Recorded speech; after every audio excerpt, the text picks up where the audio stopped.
Today what I thought we would do is just check and see we've been asking other people what's on their mind.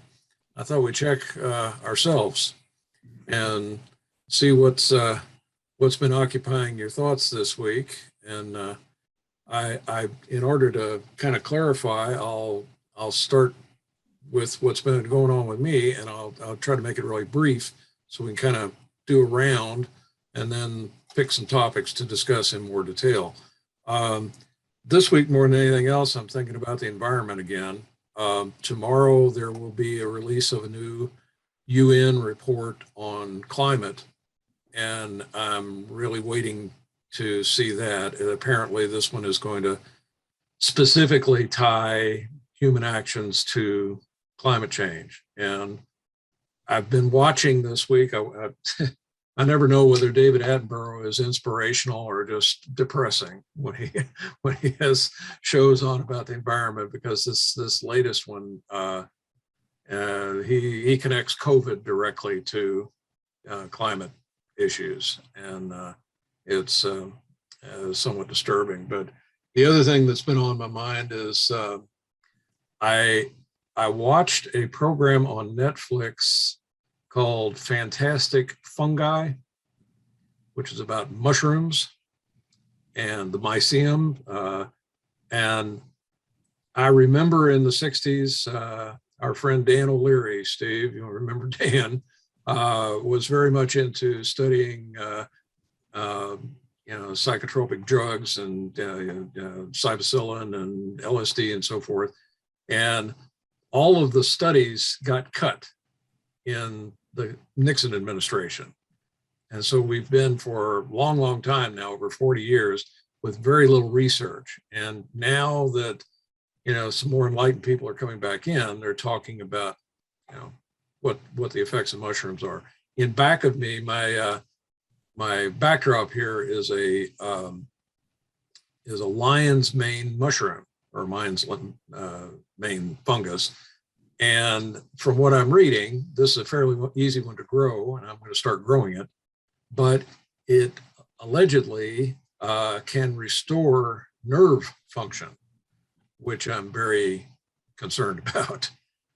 So at any rate, that's what's been on my mind, the environment. And if I have to, if I give in to despair, I'm going to try to raise bees and grow mushrooms. I figure both of them will survive, and maybe some soul will come along and find a bunch of mushrooms in a beehive in my yard, and they'll be able to live a little longer. So that's what's going on with me. Steve, what are you thinking about this week? Due to a big family gathering next weekend, I've been thinking about COVID. Most of the adults that will be seen are vaccinated, but there are other kids. So it's just kind of trying to figure out what the right thing to do is for everybody. Some disturbing news this week about the effect on children. I was particularly interested in that myself. Dustin, how about you? What's been passing through your cranium this week? I would like to hear more. The one piece of information that I'm missing is the kids and the COVID angle, because what I've been thinking about is more collective trauma and how that actually works. And there's a big thing there's the facts of COVID, and that's a hot mess with everyone, myself included, and everyone I know. No one's unguilty. And then there's the feelings of COVID, which you can have the right facts and other feelings, like things happen at the same time. And the feelings I'm getting from people is this very collective trauma kind of thing. But the one missing piece is there's still a fear out there, a valid fear, and that's with the kids, like what's happening.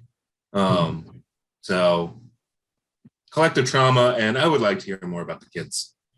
Mm-hmm. Paul? Good. I haven't been doing much in the way of hanging out with kids or talking about them, except for what's on the television, which of course shows you the true vileness of the Republican Party, but that is what they're doing with letting it run rampant in the places where they think they can get a few votes on it. It's quite maddening. And that's kind of I try not to watch that too much because it's depressing. And so the other thing that's on my mind was also equally depressing, which is to see what, what everybody thinks about the United States bugging out on all those folks who were collaborators in Afghanistan and who are now stuck in Afghanistan and without any way of getting out of there. And of course, the Taliban's running around killing all the people that they thought were traitors. Or I ran through there's a long list of that. Quislings, that. How do you call those? What do you call them? So. I just thought this is going to be really horrible for us down the line. We do not. Who are you going to, if you're going to do major league stuff, and you're going to go someplace and say, well, we'll help you out and we'll take care of you, and no matter what, everybody in the world will look at it and say, no, you won't. Well, it sounds like COVID is on our mind. And Paul, you said you'd like to hear more about the kids and how this is going to affect the kids. Of course, I'm very concerned about that with grandchildren as well.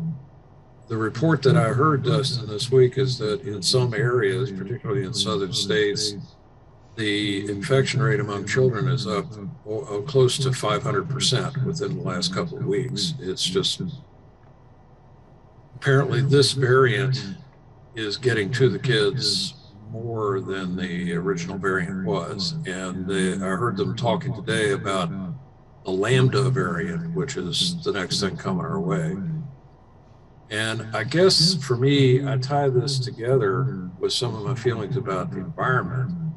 And I wonder if it's not too late. There have been major extinction events before. And, if you were hanging around at the time, you were unaware of it. We anticipate, well, this is another thing we'll get over. I think this is an undercurrent in a lot of people's heads, but I'll ask the question. Let's say, for sake of argument, we give up hope. How would you live your life after that? Well, I think it depends upon how you think of your life now.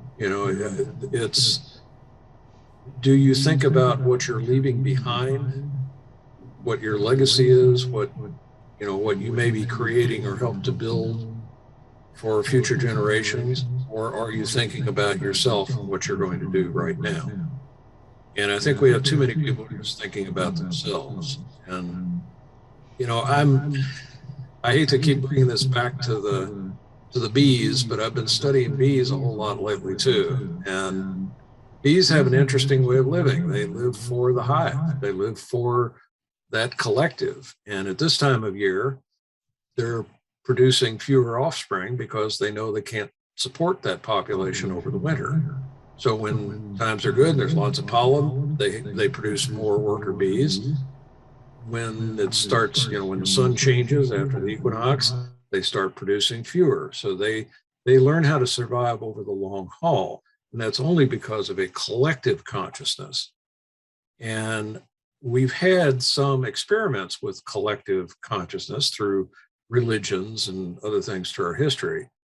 But I think we've lost that. We don't have the sense of, I'm part of a bigger entity, and I may not survive, but I'll do what I can to help my grandchildren or unborn generations survive. So to your question, Dustin, if you're not doing it already, you probably won't change. I mean, if you've been, a Trump-like person in the past, and you're totally selfish and only worried about what's good for you, when the hard times come, you're not going to change. So that's my take on it. It's all internal, right? It's all internal. When you start, the thing that makes me feel larger is realizing I have very small effects on the world. Mm-hmm. I cannot save the world, much less people, much less these things. And there's the idea of, do you live a life of happiness or meaning? The life of happiness, you don't think about the past or future. And the life of meaning, you obsess about the past and future. And all of these is different thing of how you fit in. And so it's an emotional response. It's an individual response. And when you see a lot of trauma, collective trauma, it's how you adjust yourself, and how you deal with despair within yourself. Because if you draw back to, well, even when times were good, what were you affecting? So I tend to veer more toward, how do I make myself healthy? Therefore, my interactions that I actually have are healthy. And that's what gets passed on. I don't have any ambition to save the world. And I'm pretty sure I couldn't if I tried. Paul, if you would relate what Dustin was talking about to what you're saying about Afghanistan. He says we can't save the world. Well, obviously we can't save even Afghanistan. So what should we do? Both, I guess, as there's multi levels here. You think about what you can do personally, as Dustin was saying, or collectively as a nation. What can we do for Afghanistan? We've tried spending tons and tons of money. We've tried blowing the shit out of them. We've tried, bribery. We've tried everything. What do we do? If we're trying to save the world and we're starting with Afghanistan, what do we do? We're not trying to save the world. We're trying to save our bank accounts. Come on. What's wrong with you, Michael? Don't you know? We shot our way in, we shot our way out. That's right. Hey, and a whole lot of oil went out of Afghanistan and into the in the Middle East, and all those big giant oil tanks they've got down there. I mean, we were just reading Sarah Chayes. This was exactly the kind of thing you want. The reason that it's all falling apart is because it's totally corrupt, and it just shows up totally corrupt, including us and the Afghanis. And now, the fact that the Taliban is going to go out and get revenge on everybody that they think did them wrong or didn't agree with them or whatnot is just, we're, from our point of view, it's like, well, too bad, you shouldn't have sided with us, because, or you should have left a little sooner. Yeah, so nobody's done very well, quote, as conquerors in Afghanistan. It just hadn't happened. And I mean, the wisest thing to do would be to basically just surround it and seal them off, so y'all go, have at it, settle your scores, and then when you're done killing everybody you want to kill, come back and talk to us. And maybe we'll do a little business with you, but we're not going to do any killing. What about that line from I forgot the movie, but the only winning move is not to play. Yeah. War games. Yeah. But I mean, we've had this idea that the United States can't lose, which is a terrible thing. Which is weird because we lose all the time. We're the boss. And I guess we'll let you go down and think, well, we what can you do but try to, run away from Mount Vesuvius, as the volcano's blowing up on it. So we had a little reminder of that on television here last couple of years. Now, Paul, I've got this is interesting thought I can't get out of my head was America, aside from the wars it starts, has one of been the best managers of wars. Like, America has prevented conflict. And we usually concentrate on the conflict we cause. But if you look at the maps of all the wars over time, there is less due to American dominance, which, as a young man, my first thought was, well, we should just get out. Like, why are we the policemen of the world? And there's another thought that I don't like having, but it's there and it's not going away, is, well, we are the policemen of the world. Like, how do we balance that? How would,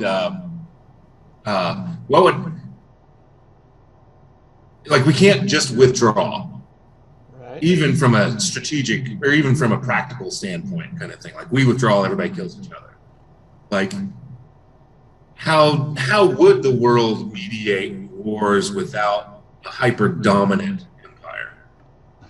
How would they start wars without a hyper-dominant? No, they stop wars without. They stop them. Yeah. I mean, number one is back to the resources issue. If you get somebody on every side of the fight wants to get in and get some resources, And too much you can do except grab your Let 'em foot at it. and Yeah. that's Mhm. it. I don't have the answers for this one. I read what Shay said and thought, well, she's starting to lay it out there for everybody to see. Yeah. And for what here she says, this is what's happening, and you got corruption, you have all this problem go down with it, and more and more people get killed, and more places get blown up. Well, I'll ask Steve this, but like one of the answers, yeah, I know it's ludicrous, but it's giving everybody the resources. Make everybody not poor and they won't kill each other. It seems like a good idea to me. And give resources away and people won't kill each other for them. Seems to make sense to me. So like if we had open source everything, if we had non-hierarchical or whatever energy systems where things are on a local level, and technology and communication these days allow locals to do a lot of local things that we could get by without oil, kind of thing. Steve, are there international, like, how would the international system look like to you if everybody produced their own thing and didn't, if we weren't fighting over oil, what would we fight over?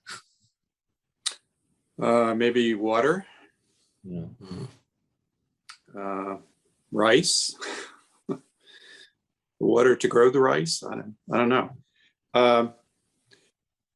Yeah, I was thinking as we were talking a little earlier about the fact that the U.S. has become energy independent quite a bit at the expense of our environment, I think, but still, as far as international relations, all of that Mideast oil that we assumed was our oil under their land might not be that important anymore, given domestic production.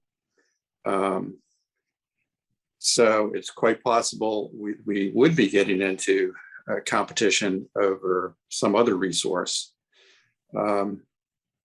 Also, the whole post-World War II international environment has been the peaceful part of it has been made possible by the U.S. Navy? safety in the seas, the U.S. Navy being able to dominate. And our Navy is far more dominant than anybody else's. Between us and Great Britain, I forget the numbers, but we've got 4 or 5 times as many aircraft carriers as any other country. So we can project our seafaring power across all the oceans, and we do, and that keeps them all safe. You have a few little pirates here and there, but you don't have any maritime wars. And the cheapest transport in the world is by water. You can always take more at a lower cost to transport by water. I had a real interesting experience hearing a lecture by a guy who specialized in geopolitics. This was like 4 or 5 years ago. Bought his book, read his book. And one of the things that really struck me, he said America is an accidental superpower. And the accident was that our forefathers got some of the best land in the planet. We've got navigable waterways, rivers that allowed the country to grow. We've got extensive seaports. We have friendly neighbors in the north and south. So we're really protected against most attacks on the homeland, not counting terrorists, but any kind of military attack, we're well protected. And demographically, we're not in real bad shape compared to countries like China, who has too much of an aging population, not enough women. There are various demographic things that work too. And when you think about Russia, landlocked, this guy 5 or 6 years ago easily predicted that they would have to expand someplace, and going into Ukraine and Crimea is obvious for them to get a southern seaport. I mean, they've got some Arctic seaports that may become more active as the Arctic region melts, but they don't really have much in the way of seaports in the part of their country that needs to do importing and exporting. they got Vladivostok, but not much going on up there. So I think a little bit of looking at geopolitics tells you what's going on with the world. Just major trends that we can expect to see. Well, one of the things that has happened just in the last 2 years has been the realization that something like the coronavirus can pretty much shut down the world economy very quickly, affect everybody's life very quickly. And, everything changes almost overnight. According to this group that David Attenborough is working with, we have 7 years to reduce the carbon output. If we continue to produce at the rate we're doing now, by the year 2008, we will have passed the tipping point, and there's nothing that we can do to stop the total collapse. I mean, it sounds pretty dire. One of the things about these ominous warnings that I hate is everybody says, well, it's really, really bad, but it's possible to save it. And everybody hears it's possible, and then they forget about it. Well, it's possible if we reduce by 10% per year. We've got to be drastic in what we do, which means we have to quit driving as much as we're doing. We have to buy electric cars. We have to do all those things. If we don't do them, time is running out.